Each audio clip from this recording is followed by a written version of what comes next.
ঠাকুর রামকৃষ্ণ খেলাদ ঘোষের বাড়িতে প্রবেশ করছেন। তখন রাত্রি প্রায় 10টা হবে। বাড়িতে প্রবেশ করতে করতে ঠাকুর ভাবাবিষ্ট হয়েছেন। তার সঙ্গে রামলাল মাস্টার এবং 2-1 ভক্ত ছিলেন। ঠাকুরকে উত্তর পূর্বে একটি ঘরে বসানো হলো।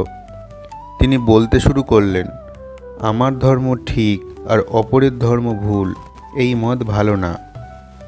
ঈশ্বর এক বই দুই না, তাকে ভিন্ন ভিন্ন নাম দিয়ে ভিন্ন ভিন্ন লোক ডাকে। কেউ বলে গড, কেউ বলে আল্লাহ, কেউ বলে কৃষ্ণ, কেউ বলে শিব, কেউ বলে ব্রহ্ম।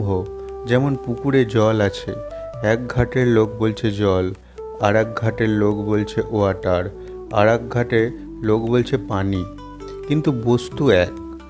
যত মত তত পথ, এক এক ধর্মের মত এক একটি পথ, এবং সেই ইন্ডিভিজুয়াল পথই তার নিজের ভাব অনুসারে ঈশ্বরের দিকে নিয়ে যায়।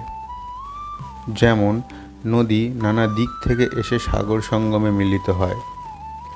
বেদ পুরাণ তন্ত্রে প্রতিপাদ্য সেই একই সচ্চিদানন্দ। বেদে সচ্চিদানন্দ হল ব্রহ্ম, পুরাণে তিনি কৃষ্ণ রাম প্রভৃতি, আবার তন্ত্রে তিনিই শিব রূপে বিরাজিত। কিন্তু সকলের এই বিশ্বাস নেই। শুধু মুখে বলে ঈশ্বর আছেন, তার ইচ্ছায় জগৎ চলছে। বিষয়রা শুধু শুনে রাখে, কিন্তু বিশ্বাসটা করে না।